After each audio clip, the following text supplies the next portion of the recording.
오늘 성탄주일, 성탄절은 예수 그리스도께서 우리의 죄악을 사하시기 위해서 이 땅에 오신 것을 기념하는 그런 날인데, 기쁨이 충만한 이 감사한 날, 우리 성도님들 하나님의 신령한 은혜가 충만하시길 다시 한번 주의 이름으로 축복합니다. 지금 우리가 살고 있는 집이 있고, 그 집을 보면 우리 집만 있는 게 아니라 옆집도 있고, 또 우리 아파트만 있는 게 아니라 다른 아파트들도 있고요. 그러니까 우리 집이 비싸기는 하지만 우리 집보다 훨씬 더 비싼 집이 이 지역에 있겠지요. 그리고 우리가 조금 차를 타고 나가면 서울 한강다리 이렇게 건너갈 때 보면 밤에 보면 막 그 아파트 강변에 있는 그 수많은 그런 집들은 비싸다면서요. 전문가시잖아요. 잘 아시면서. 많이 비싸다면서요. 우리 동네보다. 그런 데를 이렇게 지나가다 보면 저 같은 일반 목회자들은 이렇게 재정적으로 넉넉한 사람들이 아니기 때문에 가끔 그런 생각이 들죠. 나만 가난한 거야? 이제 그런 생각이 들 정도로 화려하고 엄청난 그 부와 재산들, 그리고 진짜 많은 사람들. 그런데 서울만 그런가요? 부산도 그렇고 이 근처에 있는 다른 도시들도 엄청나게 많은 사람들, 엄청나게 비싼 집들, 그렇습니다. 그런데 우리나라만 그런가요? 우리나라는 세계 지도에서 보면 어디 있나 찾아봐야 할 정도로 매우 작은 나라이죠. 옆 나라 일본에 가보십시오. 어마어마하죠. 저기 멀리 있는 미국에 가보십시오. 어마어마하죠. 그런데 그러한 나라들도 사실 이 지구라고 하는 이 어마어마한 이 대자연에 비하면 또 큰 것도 아닙니다. 그런데 이 지구는 우주에서 바라보면 하나의 점도 안 된다는, 먼지 한 톨만큼도 안 되는 그런 거라고 그래요. 어렸을 적에는 그런 걸 잘 모르니까 내가 살고 있는 세상이 우주의 전부라고 생각하고 살았죠. 그런데 우리가 나이를 먹고 교육을 받으면서 세상과 사물을 바라보면 점점 이게 확장이 됩니다. 거기에 비해서 우리는 너무 작은 존재라는 걸 인지하게 되죠. 과학기술이 발달해서 예전에는 허블 망원경이라고 하는 우주 인공위성에 실려 나간 거 있어요. 그걸로 우주를 관측했습니다. 어마어마했죠. 왜냐하면 그전에는 우리 지구에 있는 높은 산에다가 날씨 좋은 날 우주를 관측했죠. 망원경으로. 그런데 이 대기 때문에 온전한 관측이 어려웠고, 허블 망원경을 우주에 띄웠을 때 과학자들은 경악했습니다. 성탄절 날 웬 과학 얘기를 이렇게 좀 들어보세요. 경악했습니다. 왜냐하면 지구에 있는 망원경으로 전혀 못 보던 어마어마한 미지의 세계를 한꺼번에 들여다보게 된 거죠. 그런데 요즘에는 기술이 더 발달해서 그 허블 망원경보다 훨씬 더 강력한 망원경들을 얼마 전에도 쏘아 올렸고 여러 대가 올라가 있습니다. 그들이 다른 관측 방식을 동원해 첨단 방식으로 관측한 우주는 더 경이로웠습니다. 허블 망원경으로도 못 봤던 더 미지의 세계가, 아마 앞으로도 더 발전된 과학으로 더 정밀한 관측 수단으로 보면 그 더 멀리에 있는 걸, 우주는 끝을 알 수가 없습니다. 그리고 인간의 지식이 확장되면 확장될수록 우주가 더 넓다는 것에 놀라기만 할 뿐입니다. 그런데 그 우주를 말씀으로 창조하신 이가 계십니다. 우리 하나님이십니다.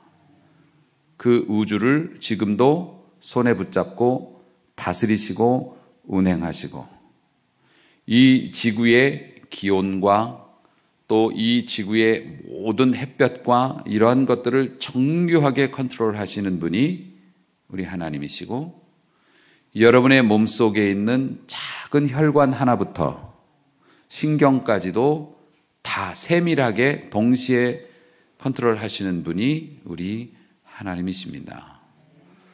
어렸을 적에는 말구유에 누워 있는 아기 예수님을 보면서 저는 그런 생각했습니다. 아유, 어떡해. 이런 생각했습니다. 내려다봤죠. 말구유에 있는 아기 예수님을. 제가 신앙생활을 하고 나이를 1살, 2살 더 먹어가면서 이제는 십자가에 달리신 예수님을 올려다보게 됐습니다. 그리고 제 신앙 고백이 분명해지고, 그리고 하나님께서 주신 사명을 가지고 목회 사역을 감당하면서부터는 하나님 보좌 우편에 앉은 우리 주님을 인지하게 되고, 그 주님의 전능하심과 자비하심에 매일매일 놀라면서 그렇게 행복하게 살아가고 있습니다. 예수님께서 이 땅에 오신 것이 단순히 하나님께서 그냥 얍 해가지고서 인간의 몸을 빌어서 이 땅에 오는 건 뭐 어려우시겠어요? 하나님께서? 아니요. 그런 거는 어려운 것이 아니죠. 그런데 하나님의 규모를 생각해 봤을 때 그분의 높고 위대하심과 전능하심, 전지하심, 그런 것들, 이 우주를 말씀 한마디로 창조하실 수 있는 그런 분이 이 작은 인간의 몸을 빌어서 이 땅에 화육하셨다는 것이, 이건 진짜 우주의 가장 큰 사건이라고 봐도 전혀 손색이 없을 엄청난 일인 거죠. 그런데 하나님께서 누구한테 지시받으신 것도 아니고 스스로 그런 결심을 하시고 그 일을 실행에 옮기셨어요. 이유가 무엇입니까? 우리를 향한 사랑 때문에. 그러니까 우리는 그것을 늘 기억해야 하는 것이죠. 그리고 그 사랑을 우리가 잘 기억하고 잊지 않으면 어떻게 됩니까? 그 사랑이 우리의 남은 삶에도 계속 영향을 미칠 것이라는 사실을 받아들이게 되는 거죠. 그래서 우리는 환난이나 어려움이 있을지라도 우주를 창조하신 하나님의 그 전능하심을 기억하고 그 전능하신 하나님이 인간으로 오셔야 할 정도로 우리를 사랑하셨다는 것을 기억하면서 우리는 세상의 어려움을 이겨낼 수 있는 것이지요. 특별히 예수님께서 인간의 몸을 입으신 후에도, 입으시기로 작정하셨음에도 가장 빈곤한 자의 모습으로 이 땅에 오셨던 것이 우리에게는 큰 은혜가 된단 말입니다.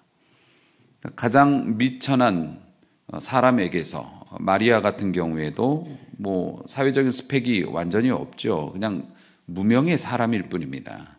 그리고 가난한 사람이고요.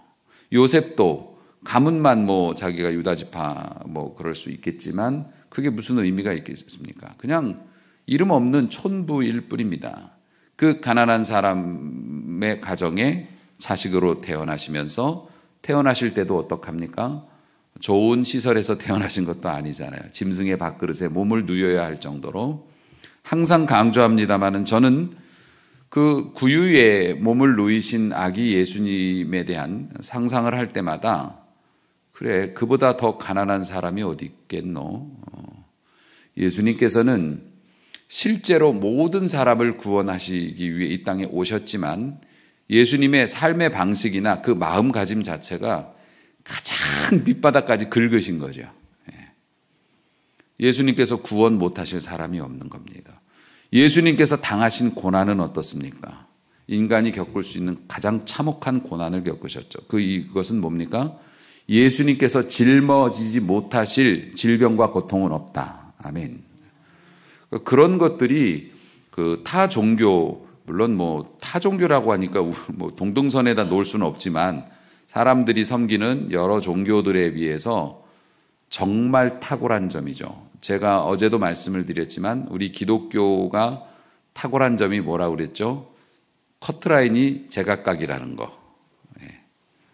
너보다 내가 열심히 했어. 이래서 천국 가는 게 아니라 하나님께서 정한 기준을 가지고 믿음을 믿다 아니다를 판단하시는데 그 믿음의 기준이 위대한 종교인의 기준이 아니고 우리 각 사람 개인별로 하나님께서 보시는 의의 판단 기준이 줄여주신다는 거죠.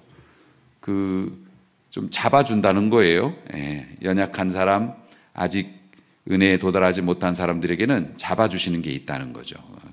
그거를 이제 유식한 말로 핸디라고 하는데. 어쨌든 그걸 주시는 게 있단 말이에요. 그것도 너무 감사한데 우리 주님께서는 어떻게 했다고요? 어떤 사람이 구덩이에 빠졌을 때 불교에서는 열심히 수행을 해갖고 나는 올라갔으니까 너희도 그렇게 해서 올라오길 바래 이러는 거고요. 유교에서는 어떻게 한다고요? 길을 어떻게 걸었길래 너는 거기에 빠졌냐 이러고 있는 거고요. 기독교는 어떤 겁니까? 밑으로 내려오셔서 우리를 받쳐서 올려주신다고요. 나를 밟고 올라가라. 그러니까 이게 얼마나 기독교는 우리에게 오심이 핵심이에요. 그렇게 오신 주님께서 여러분이 지금 이 순간 하나님을 부정했거나 아니면은 죄에 오염됐거나 욕심으로 인해서 눈이 멀었거나 그런다 하더라도 주님은 어떻게 해요? 볼지어다. 내가 문 밖에 서서 두드린다. 누구든지 내 두드리는 소리를 듣고 문을 열면 나는 그에게로 들어갈 것이다. 그러면 예수님이 포도나무여 너희는 가지인데 내가 너희 안에 또 너희가 내 안에 있으면 어떻게 돼요? 결실을 많이 하게 될 것이다. 너는 전과가 있으니까 안 돼. 너는 옛날에 크게 손해를 끼쳤기 때문에 안 돼. 우리 주님이 또 그게 없으시다는 거 아닙니까? 그래서 세상 사람들은 못 믿겠다고 말합니다. 그런 게 어디냐고. 노력해야지. 성과를 내야지. 내가 득도를 해야지. 기도를 많이 해야지. 그렇지 않습니다. 그래서 세상 사람들은 복음을 미련한 것이라고 해서 배척했고 믿기지가 않는데요, 그 은혜를. 그런데 우리는 믿었어요. 우리의 의지나 우리의 어떤 노련한 통찰력으로 그렇지 않습니다. 하나님께서 성령을 통해서 우리의 마음을 만져주셔서 마음을 열어주셨어요. 믿어지는 걸 어떻게 해요? 예수님이 좋은 걸 어떡합니까? 그 은혜를 입은 우리들. 그래서 우리는 그 은혜가 너무 감사해서 이런 험한 날씨를 뚫고 또 이곳에 와서 성탄절이니까 우리 주님 태어나심을 나도 같이 가서 기뻐해야지. 그러니까 여러분들이 동방의 박사와 비슷한 사람들이죠. 아멘 한번 하고 갑시다. 예. 분위기 좋았는데 오늘 동방박사에 관한 말씀입니다. 어쨌든 성탄절 되면 저는 너무 마음이 설레는 겁니다. 왜냐하면 제가 신앙생활에 연조가 더해갈수록 은혜 체험을 하면 할수록 하나님은 너무 커지시니까. 근데 그 크신 하나님이 인간의 비천한 이곳에 오셨다는 게 너무 감사한 거죠. 좀 흥분했는데 제가 좀 자제를 하고 이 동방의 박사들에 관한 이야기입니다. 제가 이분들에 대해서는 잘 다루지 않았어요. 목사님들이 보통 이제 이분들에 대해서 설교할 때는 뭐 부지런해야 된다, 선물 잘 준비해라, 뭐 이런 이제 취지가 되는데 사실은 맞기는 한데 일단은 이 동방의 박사들이 그 동방이라고 성경이 기록된 건 파사 제국이라고 하는 페르시아, 오늘날로 말하면 이란입니다.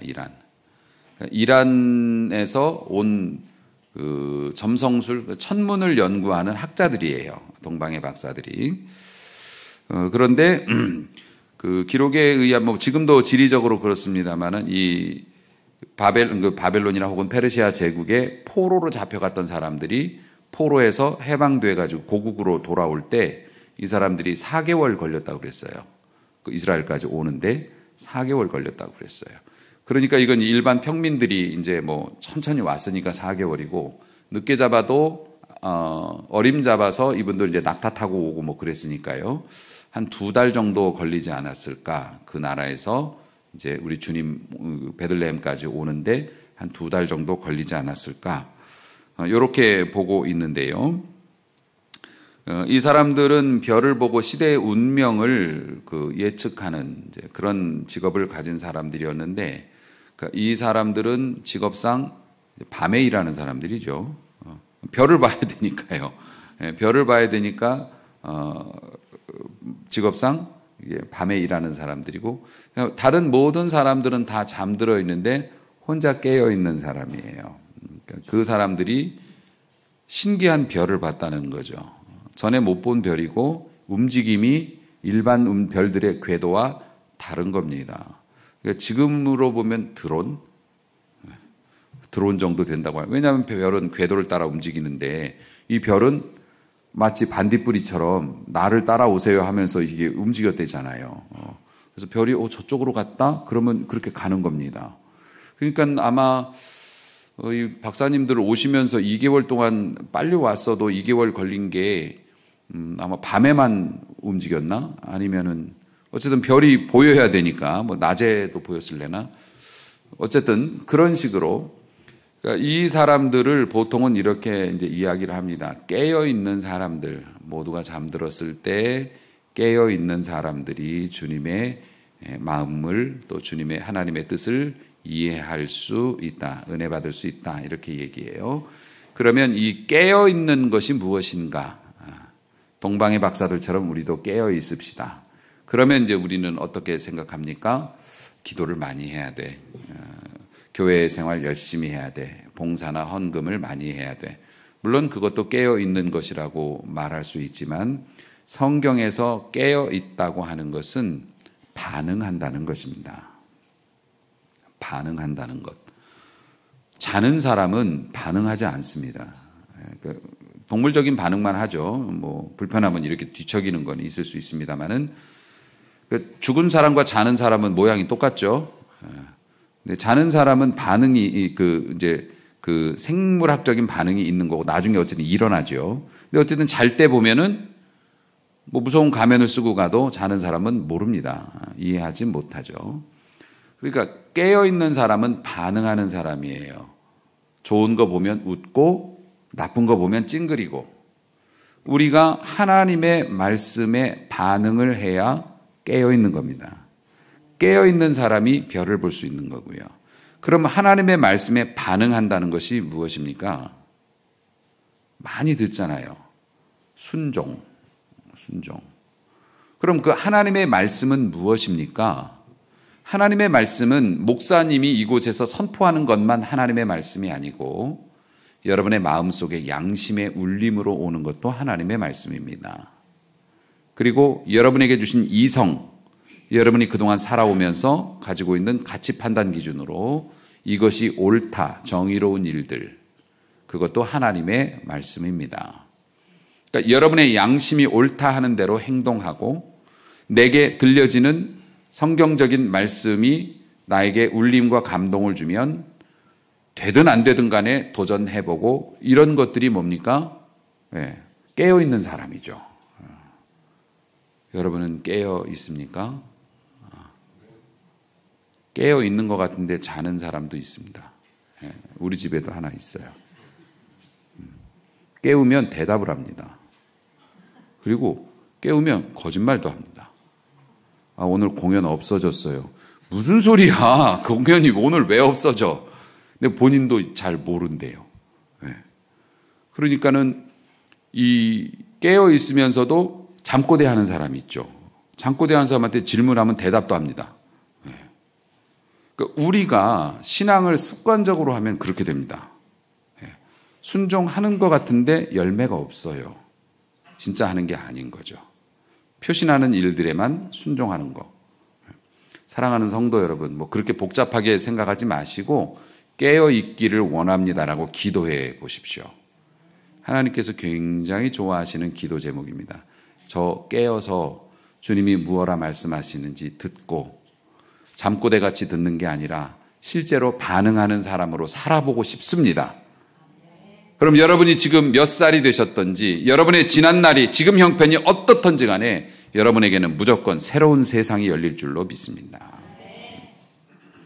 경기 어렵다고 도와주는 사람 없다고 낙심하지 마십시오. 사람들이 나를 알아봐 주지 않는다고 절망하지 마십시오.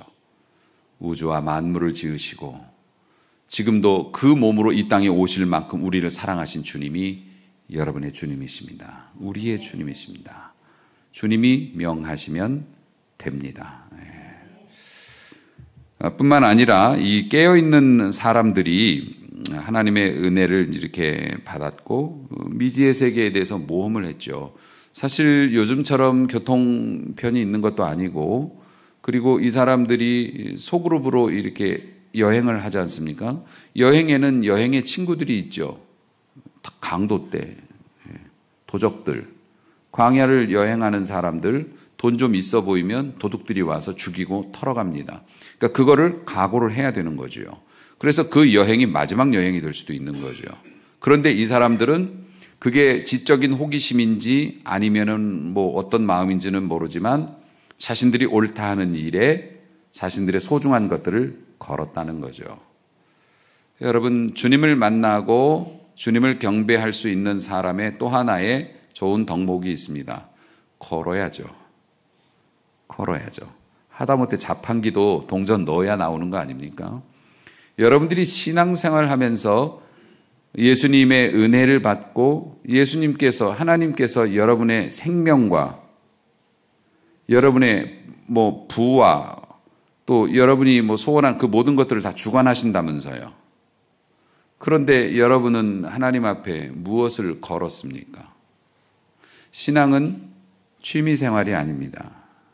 신앙은 전쟁과 같습니다. 전쟁에 나간 병사는 승리를 위해 생명을 걸죠. 목숨을 잃을 거 알면서도 달려들기도 합니다. 내 소중한 가족과 조국을 지키기 위해서.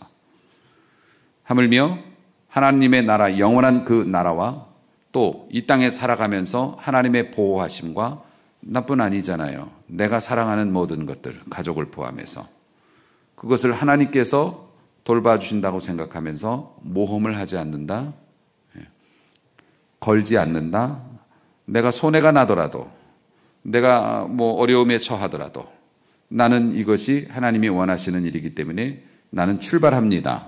동방의 박사들처럼. 사랑하는 성도 여러분, 2024년 하나님께서 우리에게 제발 너희 복 좀 받아라 라고 말씀하시면 어떡하실래요? 아멘 하면서 좋아만 하지 마시고 복 받으려면 걸으세요. 예. 그랬더니 또 뭐 목사님이 도박하나 보다 요즘에 뭘 자꾸 걸으랜다 오죽하면 우리 하나님께서 시험해 보라고 하셨습니다. 너희들이 한번 그렇게 해봐라. 내가 복 주는지 안 주는지.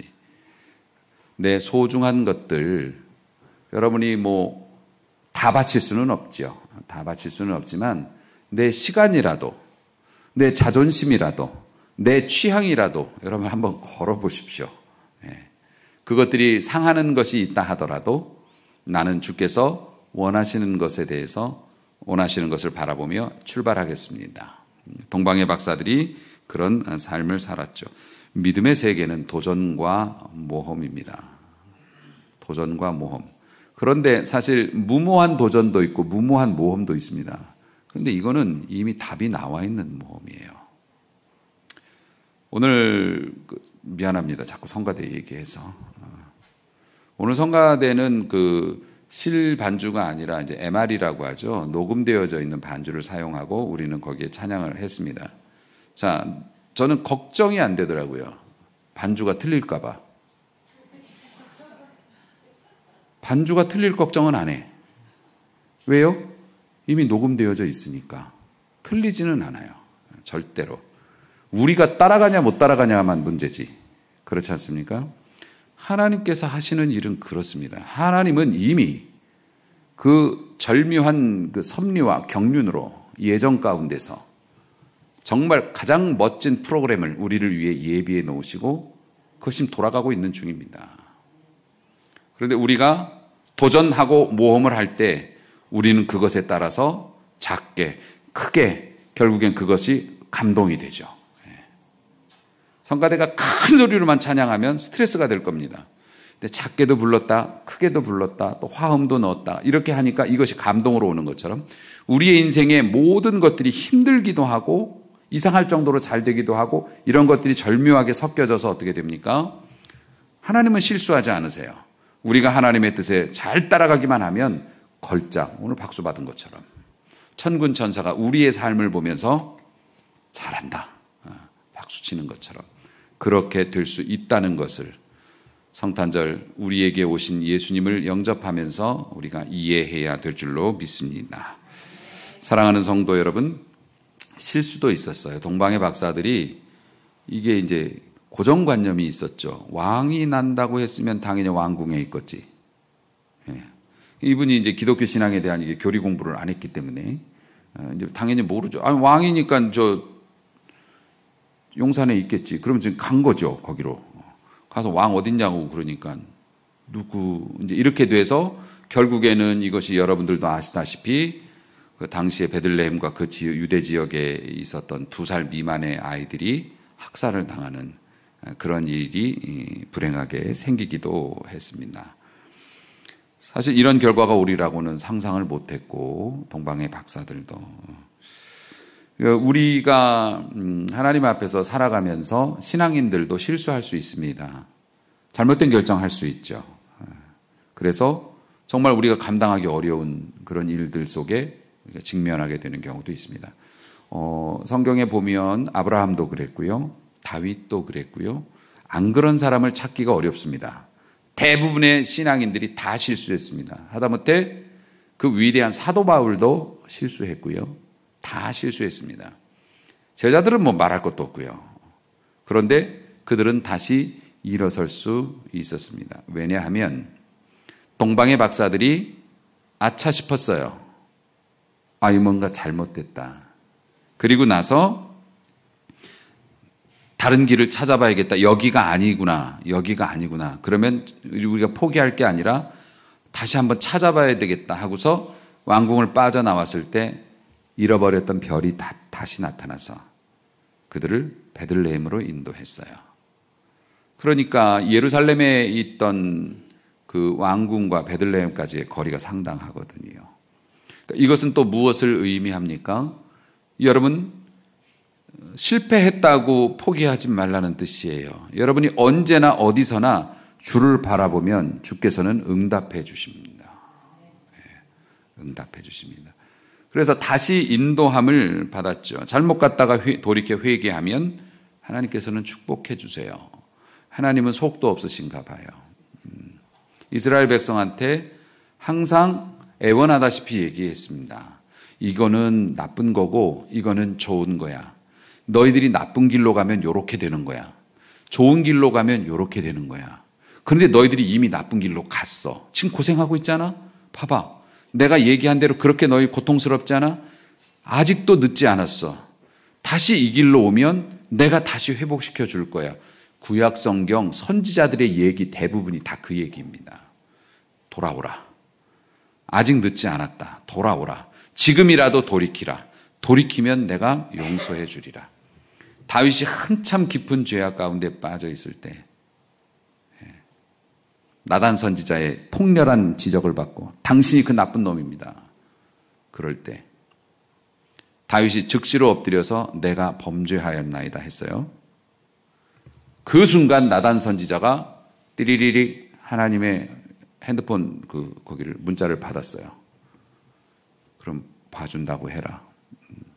네가 그 잘못에서 벗어날 수는 없겠지만 거기에 대한 대가는 치르겠지만 너희 나라와 너희의 자식들에 대해서는 내가 벌하지 않으리라. 즉시 응답을 주셨어요. 하나님이 그런 분이십니다. 그러니까 이제 안 믿는 사람이 참 이해가 안 가는 거죠. 그런 하나님을 배척하는 사람들이 이해가 안 가는 거죠. 물론 하나님께서 그냥 마냥 물렁물렁하시고 그냥 무조건 오케이 나는 막 너희들의 사랑을 구걸해 막 이런 거 아니에요. 얼마나 무서운 분이신데 하나님께서. 대자연의 섭리와 약육강식의 세계를 보십시오. 하나님이 정한 섭리는 얼마나 무서운데요. 그런데 유독 우리에게 그렇게 하셨습니다. 왜요? 자녀 삼으셨기 때문에. 그 사랑 때문에. 사랑하는 성도 여러분, 결국 이 박사들이 만왕의 왕 예수님을 이제 만났죠. 그리고 경배하고 예물을 드렸습니다. 이제 그들의 목적이 왕을 경배하고 만나 뵙기를 원했고 그 왕을 만나니까 그 격식에 맞는 선물을 준비했던 것이죠. 결국 이것이 우리들의 이제 최종 목표입니다. 우리는 주님을 경배하기 위해 산다. 그리고 우리는 주님을 찬양하여 그분의 기쁨이 되기 위해 산다. 동방박사들의 그 긴 여행, 도전과 모험의 결론이 경배였습니다. 그리고 예배였죠. 2024년 한 해도 하나님께서 여러분에게 주시는 많은 축복 있을 텐데 그 축복 가운데서도 하나님 앞에 예배 성공자가 되는 기쁨이 있기를 주의 이름으로 축복합니다. 박사들이 이제 예수님한테 그렇게 경배를 했습니다. 그리고 나서 천사의 지시를 받아요. 여기도 중요합니다. 하나님 앞에 올바른 예배를 드리는 자는 천사의 지시를 잘 들을 수 있어요. 요즘에는 이제 천사들은 다들 각자 배송 업무가 너무 바빠가지고 성령께서 우리의 마음에 감동을 주시죠. 예배 생활이나 규모 있는 경건 생활을 할 때 가장 큰 혜택이 뭐냐면 지시하심을 들을 수 있다는 겁니다. 전에는 착각했나? 내가 이럴 수 있지만 은혜 생활이 깊어질수록 선명하게 들립니다. 선명하게 들려요. 그래서 내가 어떻게 해야 할지, 어떤 길로 가야 할지. 그래서 헤롯에게로 돌아가지 말라는 지시하심을 받습니다. 이 사람들이. 그리고 나서 다른 길로 고국으로 돌아가죠. 사랑하는 성도 여러분, 복 있는 사람은 악인의 꾀를 따르지 않습니다. 죄인의 길에 서지 않습니다. 오만한 자의 자리에 앉지도 않습니다. 오직 여호와의 율법, 다시 말해서 말씀을 즐거워하고 그 말씀을 주야로 묵상하는 자로다. 그게 복 있는 사람이라고 말합니다.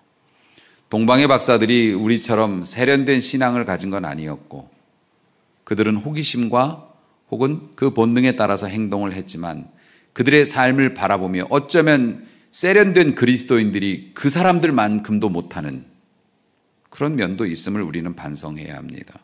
그리고 진정한 복이 무엇인가에 대해서 이 땅의 왕으로 오신 예수님을 우리가 다시 한번 만나면서 하나님 앞에서 내년도에는 어떻게 살아가는 것이 올바른 삶인가 고민하시고 그리고 이 땅에 오신 그 주님과 동행하는 즐거움을 빼앗기지 않고 내년 이맘때, 내년 성탄절에는 지난 1년이 진짜 주님과 동행해서 쉽지는 않았지만 정말 보람있고 감사한 한 해였다고 고백할 수 있는 승리자들이 다 되시기를 이 땅에 왕으로 오신 주님의 이름으로 축복합니다.